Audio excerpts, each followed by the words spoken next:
My name is Natalie Warren, and I am 34 years old. I thought I had already weathered the storms of family betrayal when my parents' marriage collapsed years ago.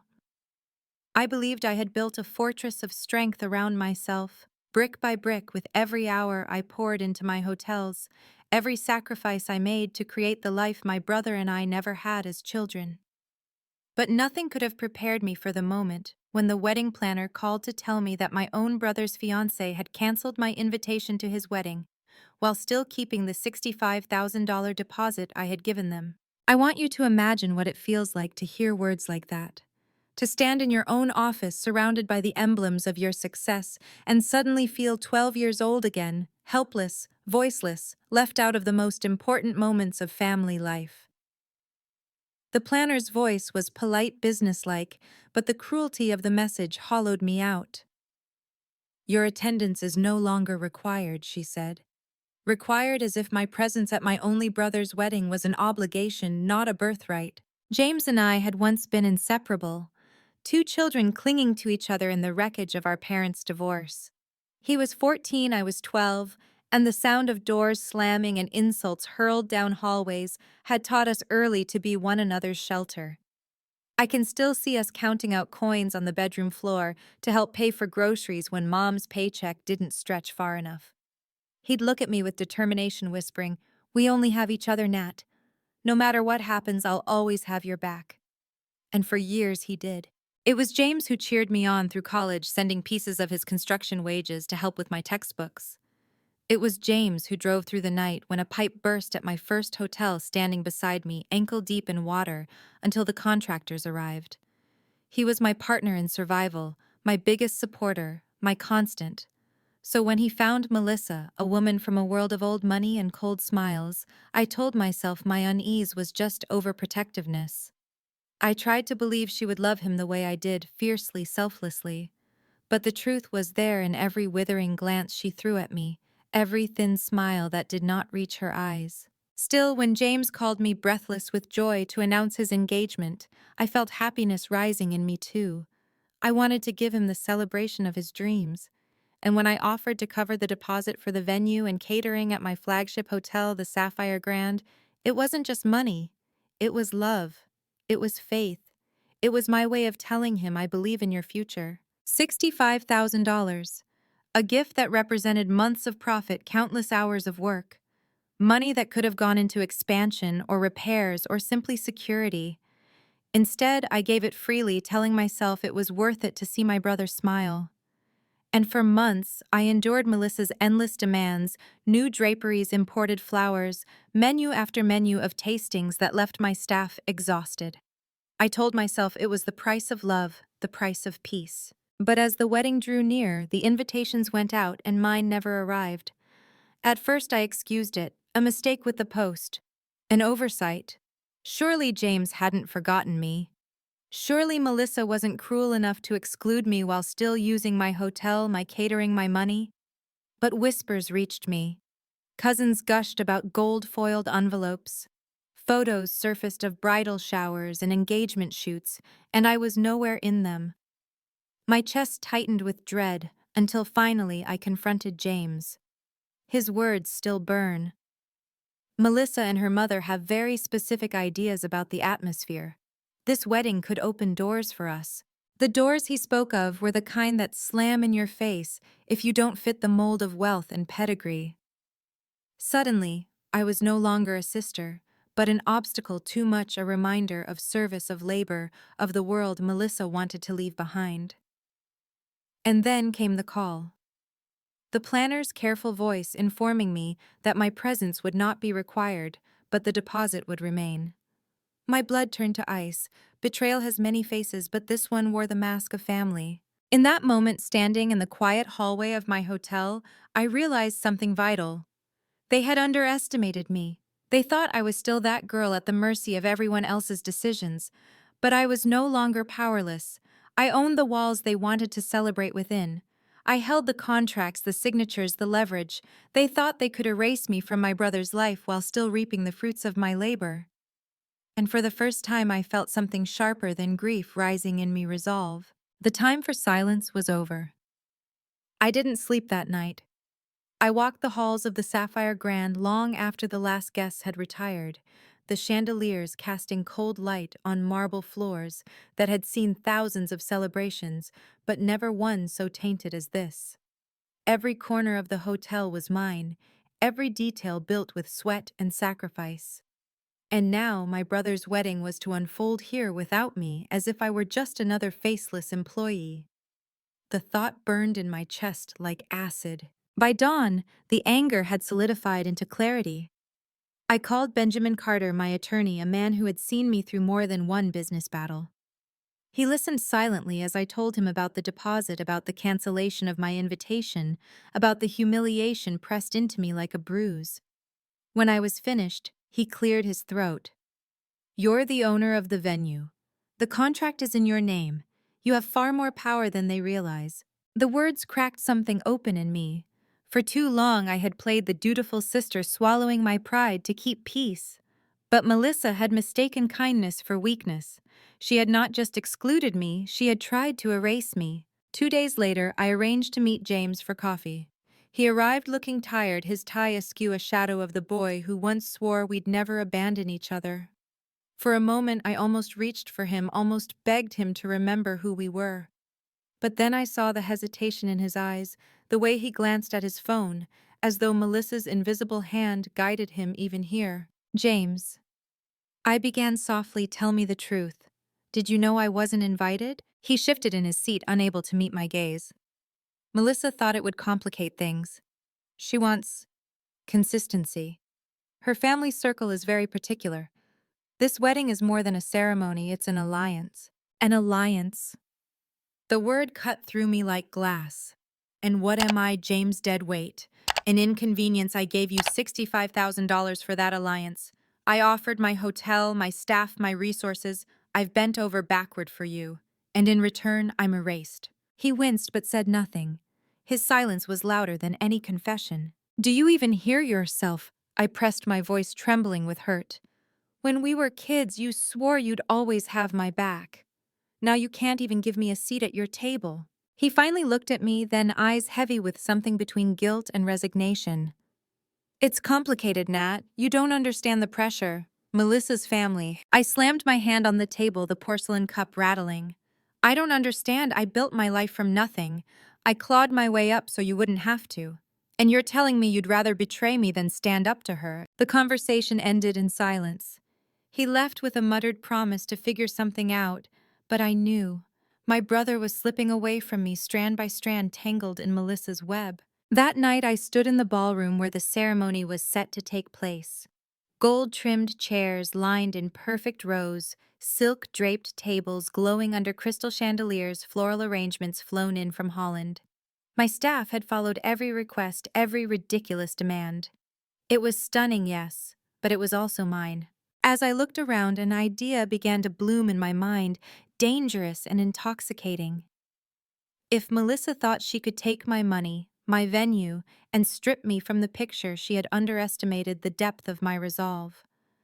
I would not sabotage James's happiness, but I would make certain that no one forgot whose hands had built this dream. The days that followed were a blur of preparation. Benjamin reviewed every clause of the contract. He pointed out details Melissa and her mother had overlooked: my right to final approval of any event, my authority over access to the ballroom, even my discretion over photography within my property. They had assumed I was simply a checkbook, when in fact, I was the foundation on which their glittering facade stood. The wedding day arrived cloaked in winter light. Guests in jewels and tailored suits began to pour into the hotel, their laughter echoing through the lobby. I dressed not as a forgotten sister, but as the owner of the sapphire grand emerald gown, hair swept high, eyes sharp with purpose. If they wanted to erase me, I would make myself unforgettable. I walked through the lobby as staff bowed their heads in respect, as guests turned to admire the woman they assumed was part of the spectacle. Melissa's face blanched when she saw me, her smile freezing like glass about to shatter. For the first time, she understood I was not the silent benefactor. I was the storm she had invited into her own wedding, and I was just getting started. The ceremony rehearsal began like a procession of masks. Laughter rang like glass, high and brittle. Pearls clicked. Champagne sighed into flutes. I stood at the back of the ballroom, my ballroom, watching the room assemble itself around a story that pretended I didn't exist. The arch was a cathedral of white roses. The aisle runner was custom hand-embroidered with initials that did not include mine. I could have turned away and let them perform their vanishing act, but I had spent too many years making myself small to ease other people's comfort. Today, I would take up the space I had earned. Benjamin's words from the contract review thrummed under my skin. Owner retains final approval for ceremony, setup, access, photography, and vendor coordination. They had read that clause and seen a formality. I saw a key. Ms. Warren. The head of events approached, headset perched like a crown. Do you still want the signage and program inserts you approved? Yes, I said, steady. Full placement. Minutes later, the ballroom doors opened for guests and a small, tasteful frame appeared on an easel by the entrance. The Sapphire Grand extends gratitude to the Warren Family Foundation for underwriting tonight's venue costs. Subtle enough for high society, loud enough for anyone who wanted to forget who had paid for these walls. Alongside it sat programs on thick ivory paper proofed by me the night before, bearing a single added line beneath order of ceremony owner's remarks prior to processional. No speech title, no description, just a space reclaimed. Melissa saw the frame first. Color bled from her face in real time. The planner, brittle and bright, hustled to her side. I watched their whispers ricochet. The planner crossed to me with a smile that never touched her eyes. We didn't authorize. You did, I said, handing her the signed addendum with her digital stamp. Standard at the Sapphire when we sponsor a community event. This is a private wedding, she hissed. And a sponsored one, I replied. $65,000 of sponsorship to be precise. I felt the old tremor in my hands, the one that used to arrive before every exam, every inspection, every moment I feared I did not belong. It didn't come. Instead, my fingers were still warm, certain. James found me next. He smelled like aftershave and fear. Nat, he began, voice low. Can you please not make a scene? Melissa's mother is… A scene, I said softly. I wasn't invited. The scene was made for me. I told you I'd fix it. His gaze darted to the arch, to the guests gathering in murmurous clusters. It just got complicated. Complicated, I repeated, tasting the word like ash. You could have made a call. You could have said my sister walks into my wedding. You didn't. He flinched. For a breath, the boy I knew peered through the boy who counted coins with me on a bedroom floor, who swore nothing would come between us. Then the boy shuddered, replaced by a man rearranged to fit a narrower world. The planner tapped her headset. We need to line up. Processional in 5. Benjamin moved to my shoulder without being summoned, grayscale calm in a charcoal suit. If they remove your remarks, he murmured, we pause the processional. Access is your call. I could have shut it down. I could have held the doors closed until the deposit was returned and my name restored. Power was a live wire in my palm. But revenge that scorches indiscriminately always leaves you breathing smoke. I looked at James's face, careful, scared, and chose something sharper than destruction, the truth said plainly. When the string quartet shifted into their prelude, I stepped onto the small platform by the aisle. Conversations rippled to silence the way water stills when a stone stops falling. Every eye turned. Melissa's mother sat rigid in the front row, measuring me like a stain to be treated later. Good evening, I began, and my voice carried clear as cut glass. Welcome to the Sapphire Grand. My name is Natalie Warren. I own this hotel. A hum, then stillness. I won't take your time, I continued. I simply want to say that this room was built on labor and love, the kind that fixes leaks at 3 a.m, that mops floors before dawn, that adds chairs when family grows. The kind that pays deposits because a brother asked and says yes even when it's inconvenient. I'm proud to host celebrations that honor that kind of love. I let my eyes find James. I'm proud to host my brother, I said softly, because we promised we'd always have each other's backs. In the third row, an aunt put a hand to her mouth. In the corner, 2 of my housekeepers stood just inside the door on their break, their faces bright with an emotion I recognized to be seen. I stepped back, heartbeat steady. It could have ended there. But Melissa rose like a swan, and took the microphone with a smile sharp enough to cut. "Thank you, Natalie," she cooed, glancing at the crowd. "It's so generous of the hotel to support our special day. Family means so much to us, especially the kind that knows when to step aside." A polite laugh skimmed the surface. Some people would always applaud the cruelty they recognize as their own. I didn't move. Benjamin didn't either. She leaned closer, voice pitched low for me alone. "You got your little moment," she said. "Now run along and let us upgrade our lives." Something in me clicked into place. The girl who once swallowed insults to keep the peace was gone. The woman who had written the checks remained. "Of course," I said with a calm that felt like steel. "Just one housekeeping note before I step aside." I nodded to the events lead who lifted her headset. The lights dimmed only slightly, and the projection screen at the back of the ballroom bloomed to life with a looping montage my team had queued for later: the Sapphire's community work, our scholarship fund, our staff families at holiday dinners. But mounted in the lower corner per contract sat the live caption feed we used for accessibility. The captionist instructed to transcribe faithfully for our hearing-impaired guests had already rendered Melissa's whisper in clean, unforgiving text: "Now run along and let us upgrade our lives." A hush fell that no quartet could soften.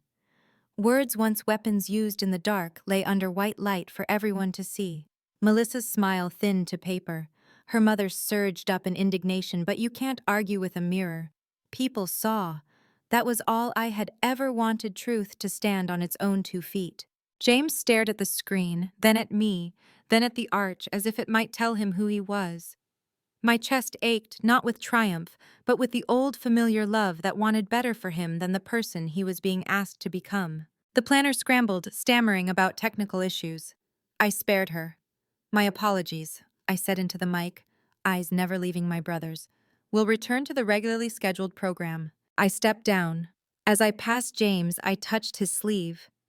"You still have time," I whispered. "Not to choose me, to choose yourself." The quartet began this processional at last hesitantly, as if the music needed permission to move through air that had grown heavier with consequence. I took my place at the back where I could watch without being forced to applaud. The doors opened, and the ceremony marched toward whatever truth it deserved.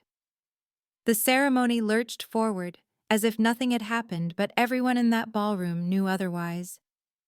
Melissa glided down the aisle on her father's arm, her gown glittering like spun glass, but the sparkle could not outshine the words still hanging in the air, frozen in black and white captions at the back of the room.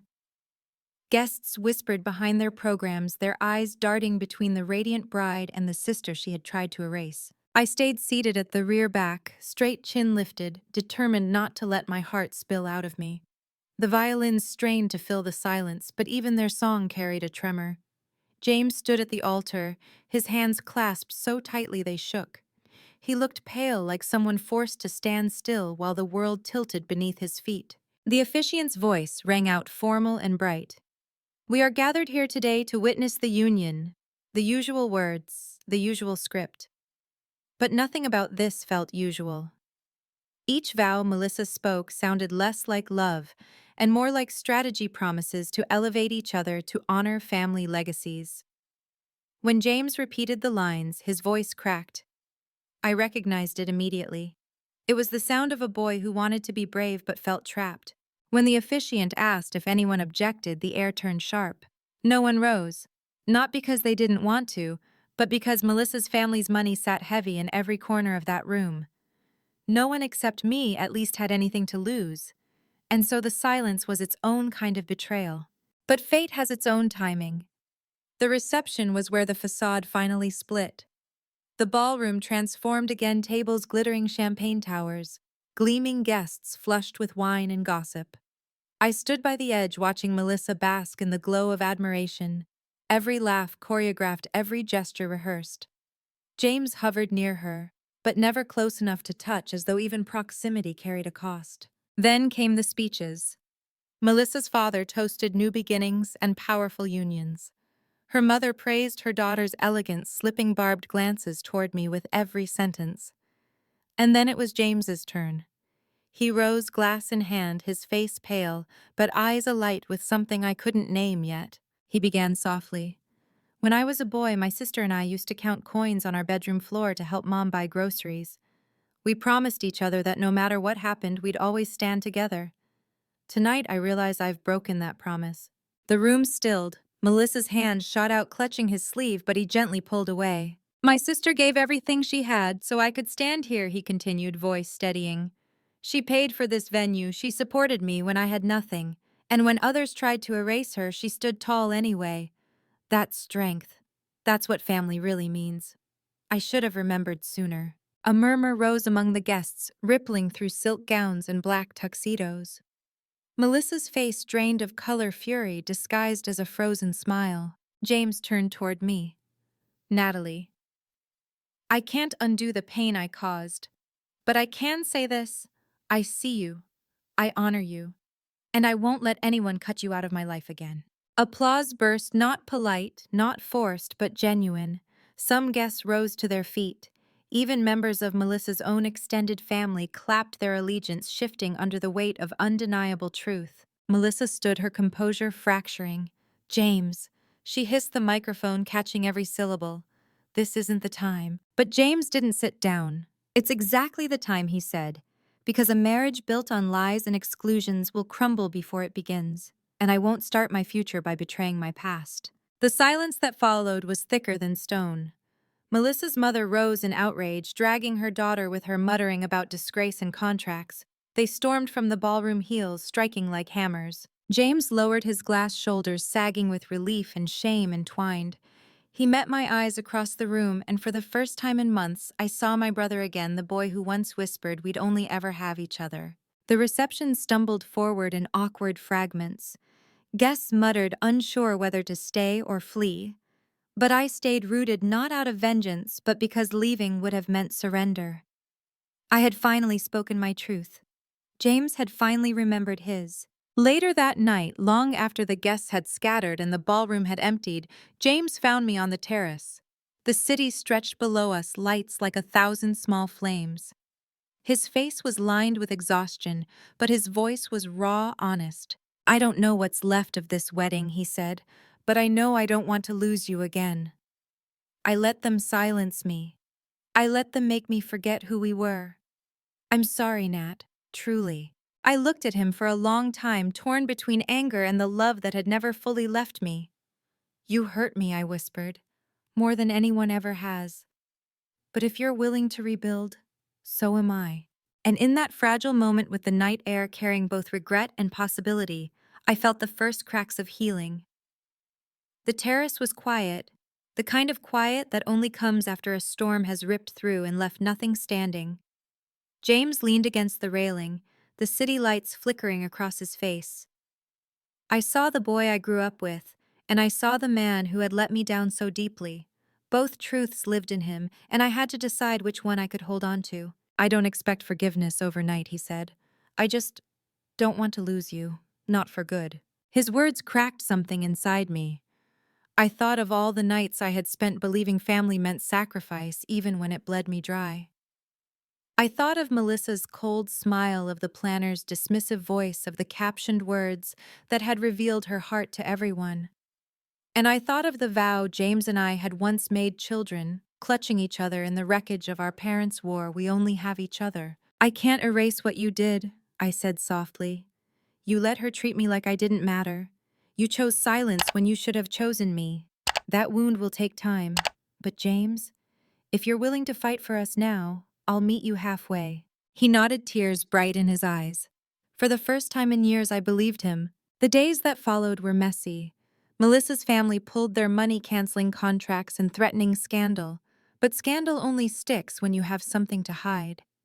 The truth was already out. Melissa had tried to erase me, and James had chosen to reclaim me instead.